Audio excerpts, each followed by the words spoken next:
What would happen if 100 players were split onto 4 separate islands in the middle of the ocean, creating societies, shaping cultures, and struggling to survive? In-game events and challenges will lead one team to victory, or will peace triumph over the players, leaving the world in a state of calm?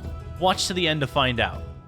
Every team started the same, gathering resources for their nation. The goal was to be the most scared nation coming out of grace period. As time began, teams split off searching for structures in their land. Villages, temples, and coves were all implemented into each island. The players that discovered these had a little bit of a heads up on the rest. However, some got straight to the point, started farming and mining instantly. But one team seemed to struggle the most. A player on the desert team was already in a cave, apparently at half a heart. Thankfully, she had a shield equipped and had to wait until a teammate was able to rescue her. Looks like the desert team's in for a rough game. At the same time, one of the members on the tropical team was trying to bring a chicken up a mountain. I went to go check on his progress, and it definitely seemed like a journey. We gotta bring the chicken up the mountain so that way we can have a sustainable source of food up the mountain. I followed the man and chicken's journey all the way back to the tropical base. I was mostly curious to see whether or not he would give up or the chicken would die along the journey, but he made it safely home, and now they have a single chicken for non-breeding, cause you need two. The Ice Nation's food supply was minimal at best. The only course of action was to move into their village and renovate it for their needs. The first thought was food for their hunger. It can be hard to find in a barren wasteland like this, but some players were able to use bone meal to speed up the process. I wonder where they could have found that. However, one team had some other goals in mind. The Mushroom team showed the most prowess towards PvP, generally because they were the first ones to have the most iron armor and probably diamonds at this point. They also seem to have the best food supply, what being on a mushroom island and all. I have some pretty high hopes coming into the event watching these guys. Grace period seemed to be a very lackluster start, for some more than others. Most teams just strictly focused on getting the best armor in the time that they had, which was about 45 minutes. As well as a lot of players were preparing to elect a leader. The first team to do so was the desert team.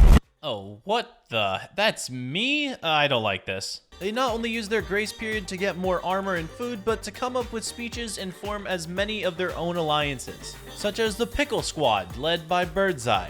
Weird name. Maybe that'll help him with the election process. Speaking of election, 3 people had decided to run for office. Obviously, we had Birdseye as well as Sub and Alarmed Bread. Each of them have a speech prepared to win the election, and Birdseye was up first. From what y'all have seen in the Pickle Squad, I think I have been doing a pretty good job, like as a leader, even if it is a small group. That speech definitely moved some people to insanity. Why are they on boats? Next up was the boatman himself, Sub Guy, whose entire political strategy was to go on the defense. Something these full diamond guys were not happy about. Lastly on the desert team's electoral list was Alarmed Bread. Alright, if you guys vote for me, I will bring peace to this land, and I'm willing to give everyone equal stuff. With those 3 positions in mind, it was now time for the crowd to decide on their desert leader. Each vote was taken into account as the players lined up in front of who they wanted. Do people not understand the concept of a straight line anymore? After counting all the votes, it looks like Birdseye was the winner. However, I have a feel that most of the votes came from the Pickle Squad. I guess that did work out for him.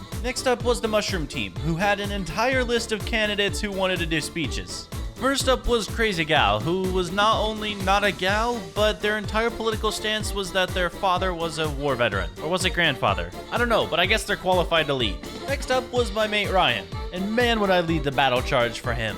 So, just so you guys are aware, this isn't going to be a standard kind of campaign speech, because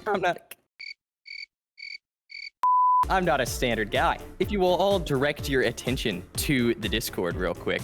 You did a slideshow? Leader, it Ryan. Why Ryan? Because good. And if not me, for the love of God, please elect Poland. He can actually do stuff. And that was Ryan's voice cracky plea. He's a good leader because he's good, and that's all you needed to know. Now, third on the list of elections was Poland. He went up on a stage and made a show for himself. I have the same goals as you. You guys want to win. And what's the best way to win? We dominate in PvP. And no one is better suited for that goal than me. Look at you guys. You guys are like just sitting in this like house, electing. What have I been doing? I have been working. I have been grinding. I am ready to lead on a mushroom island. I am ready to lead. And anyone that votes for me will be given a diamond And now we have a contestant bribing the voters. And these last 5 running for office literally didn't stand a chance. Each one of them was basically cut short in their prime because of Poland and his amazing offer to give everyone diamonds. And frankly, he looks a lot like me when he goes into battle, fully prepared and confident for everything. With the line quickly forming in front of Poland, it looks like he is now the new leader of the Mushroom team. The next election happened over at the Ice Nation. Similar to Desert, they only had 3 people running: AJ, Lightning Fang, and El Hugh. However, during the election process, things got a little spicy. El Hugh didn't take kind to other people running for office and ended up murdering one of the contestants. Lightning Fang had just been killed by Ice Nation's new dictator. El Hugh, with the new team rapidly forming behind him, have complete control over these unsuspecting citizens. Looks like Ice Nation's in a rough patch for leadership. However, over on Team Tropical, they seem to have everything figured out. Under their established religion, Eggism, they had already elected a leader and 2 cabinet members, that being Electro Z, Mr. Perps, and Exerton. These 3 have complete control over the Tropical Nation in hopes to guide them to the victory. We'll see how they fare against politicians who bribe and kill for the seats they're in. However, there was one team that wasn't happy with their leadership. Over in the desert region, an assassination attempt was on its way. A player by the name of Alarm Bread, yes, he ran for election, was unhappy with Birdseye's leadership. He formulated a plan by mining out the underneath of one of the desert houses and inviting everyone inside. Once they were in, including Birdseye, he started mining out the floor and watched players drop one by one. However, the only death from the fall was Alarmed Bread himself. After this act of treason on the team, some of Alarmed Bread's constituents went to war. One named CJ carried out his wishes and killed Birdseye. The desert leader was no more. After people regrouped out of the hole, players started realizing that CJ was the culprit. He was then hunted down by the remaining members of the Pickle Squad and marked for death. He, however, was able to escape going inside of a house and mining underneath of it. However, one unsuspecting player was killed during the action. Skittle was caught off guard by Pyro and slain within a matter of seconds. That was another desert player down. After that chaos, I went through and gave each team leader their special gift. This was a compass that pointed directly to the location of the netherite underneath the volcano. And that was the only way players could get netherite. So while players went on expeditions to the bottom of a volcano, one team leader wanted to unite all of the nations. El Hugh gathered everyone into a call to discuss peace. His main problem to face was the team leader of Mushroom, Poland. He seemed to be a stick in the mud for war. Yeah. Hold on, I want to speak to you about something. Okay, what kind of deal you want to make, bro? What kind of deal? I think we're the 2 strongest factions at the moment. You think you're a strong faction? What? Why should I agree with you? We can focus the other tribe and then we can... Yeah, but what do you have to offer me? I'm the one reaching out to you. If they won an alliance, they would have, right? So you just want second place, is that what you're saying? Yeah. I mean, second place is better than third. Yeah, but I don't want a team with someone that just wants second. I want a team with someone that wants first. While this chat for an alliance was going so well, one team was venturing up the volcano. Desert wanted to be the first to the netherite, especially since they had less players. As they confronted the head of the volcano, basically ruining the alliance chat, things got out of hand. Poland, his bodyguard, and El Hugh were all chased down to the core of the volcano. From there, it was just those 3 versus the whole of Desert team. The first one to die was one of Poland's bodyguards, and from there, the other one was jumped from the top of the volcano. He was hit down and all of them were forced to run. However, Poland was really giving the Desert team a run for their money. By the time he led most of the team to the bottom of the volcano, he was in separate 1v1s, being able to kill off 2 more of the Desert team players. The first one to follow the Poland's leadership was CJ's, the original traitor of the Desert team. The 1v1 went perfect to Poland's plan and he was able to take him out before any of his teammates avenged him. And by the time someone made it to the fight, Poland had reverted it back to another 1v1. I actually thought Sub Guy stood a chance, but Poland's PvP skills completely outmaneuvered him and another Desert team member had fallen. While Poland led his troops away from the volcano, El Hugh got caught in the crossfire and ended up dying to the Desert team. So while one leader was able to escape, one was sacrificed. Looks like the alliance between the Ice Nation and the Mushroom Nation will never happen. However, that won't stop any conflict between Tropical and Desert. While Desert fought off the treaty, Tropical made their way all the way to the volcano, and only a few players from Desert were there to greet them, so Tropical saw their chance to move in. One AFK player was jumped and pushed into lava. However, that was nothing compared to someone finding the netherite stashes. He apparently found it all underground and was taking it back to the ice team, who was in desperate need of this gear. However, it was in a spawn chunk, so I had to just mine it for him and give it to him. On the surface of the volcano, two teams were locked in combat. Desert and Tropical were still at it, fighting over the volcano, which they didn't even know was looted yet. That's when one Desert player was cornered by the Tropics and pushed into lava. The Desert team's player count is definitely dwindling, and Tropical now has complete control over the volcano. Owning the middle of the map has its benefits. While scouting the high ground, they stumbled upon two more Desert players. These guys were now locked in a 2v4 fight. Even with Tropical having the lead, they were hesitant to enter into battle. And to be fair, Desert was holding their own on the high ground pretty well. It was interesting watching each team back off from initiating the fight. Eventually, Tropical forfeited the fight and left Desert alone. However, Desert didn't take too kind of that and started the fight anyway. Their gear was definitely more powerful than Tropical, so I had a feeling they might win this fight. ZXY was the first to die. Then Bixo was forced to jump off the mountain and failed the boat clutch. Looks like Desert's still not to be messed with. That's when Ice Team started showing off some gear in chat by making full netherite armor. They had enough for 8 pieces, which is enough for 2 players to have full netherite armor. However, with the lack of cows, they weren't able to enchant it, so they weren't as menacing as they could have been. That's when almost the entire Tropical team started mining into the volcano to see if there's any netherite left for them. Obviously, during this time, Ice Nation was showing off that they had the netherite, but Tropical still had hope. They mined through the side of the volcano into the obsidian box and found absolutely nothing.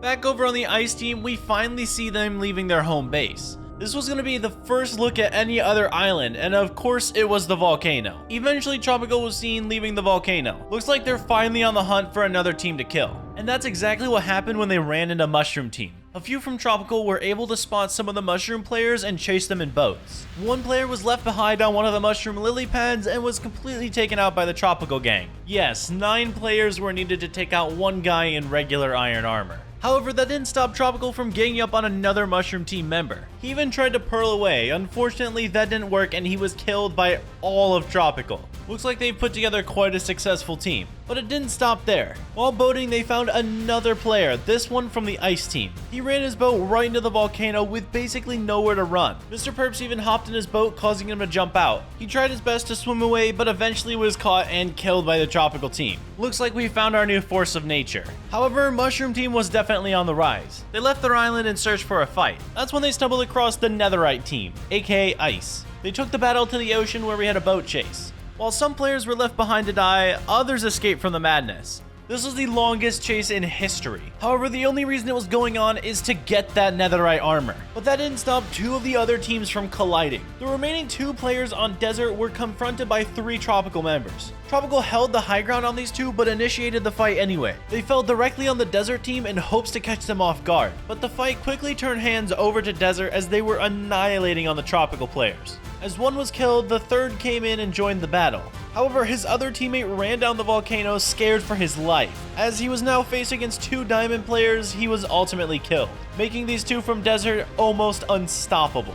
At this time, Poland and his team had finally made it to the volcano. They scouted about for a bit until they saw the rest of Tropical team. They were apparently chasing one of the Mushroom members. That didn't stop Poland and his squad from rushing in and killing all of Tropical. Beaks was the first one down, dying directly to Poland. However, that distraction let Virgil get away. Unfortunately, it didn't buy time for the Mushroom member who ended up dying to his own pearl. While Plugaloon and Electro Z were looting the body, the rest of Mushroom rolled up on them. Electro Z, the leader of Tropical, was the first to die, and Plugaloon wasn't far behind. This means Tropical is barely holding on to any members. As the border started to shrink, Poland led his team up the volcano. They had word from a fellow member that had spotted the Desert team. However, once Poland got up there, he mistaked his own team for Desert and ended up killing him. Let's hope that kill was worth it in the end. But that didn't stop the threat from Desert. However, the interesting thing was how chill Poland was with the Desert team. He went from killing his own teammate to now hanging out with the remaining 2 Desert players. But his plan seemed to switch up quickly by making a diving board over the lava. Looks to me like he's trying to convince players to jump. Whether that's his own team or Desert, no one knows.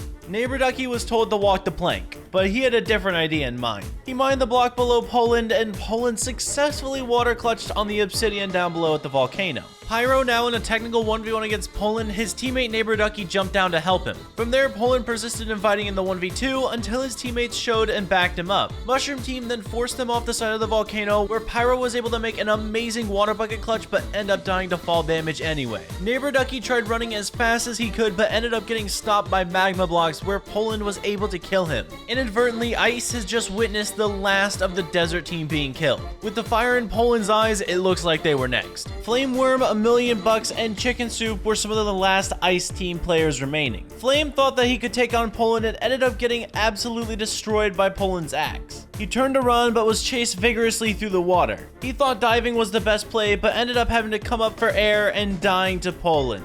Now this madman has access to netherite armor. From there, he led the remainder of Mushroom around the volcano in search for anyone to kill. At this point, the border was shrinking in and the only area people could venture was the volcano. So simply running around it should give him a pretty good idea of where people are. He ran his teammate directly into the Ice Nation, but didn't back down. Poland singled off Isaac K, while the rest of the Ice Nation fled away from the battle. He didn't last very long and ended up dying at the hands of Luca Super. But Poland really wanted to find the Ice Nation, so we were back to searching around the volcano. However, Ice had already stumbled across two more members of Mushroom. $1,000,000 and Chicken Soup were now in a 2v2 against Ryan and Skevage. With Isaac already down, that makes $1,000,000 and Chicken Soup the last two remaining Ice players. So them winning this battle was a must, especially if they were going to somehow take out Poland. $1,000,000 and Chicken Soup split up, making it even 1v1s. Mr. Bucks took on Ryan and forced him into the water. Ryan tried his best to swim away but ended up dying to the netherite demon himself. And at the same time, Chicken Soup was giving Skevage a run for his money. All the magma slowed down their battle until it came to a complete close when Skevage thought he could take on Soup, and Soup ended up killing him. However, they weren't out of the mud yet. Poland and Luca Super were not far behind and ended up chasing the rest of Ice Team. $1,000,000 jumped underwater, and with Poland having some sensibility, he started blocking up all the air holes. If $1,000,000 ended up drowning, that would still be a kill for the Mushroom Team. Luca and Poland ended up getting some amazing shots on him before he fell underwater. From there, he was able to escape and slowly run in search for help. Realizing there was absolutely no hope for him, he turned to face them and ended up dying in one more hit. Poland regrouped with the rest of his team, making it a 4v1. Chicken Soup was the only player keeping Mushroom from winning the event. With word that he was up the mountain, Poland decided to climb to meet him. Chicken Soup may have the high ground, but Poland was locked and loaded with his gold celebratory armor ready to knock him down. Poland made his way up the mountain while blocking Chicken Soup's hits. From there, he started critting him down the volcano until one final blow knocked him all the way into the lava. Poland even followed to make sure the kill was his and jumped in the lava. However, he was able to survive the fire and won for his team. That's right, that was the last player standing between Mushroom Team and the victory. Did we win? I think so. Yeah, one. Yeah. Yeah. And that is the end of our story. If you guys did enjoy, make sure to hit that like button down below and subscribe to the channel, as well as go join the Discord down below to join future events. Hope you guys have a great day. Peace out, everybody.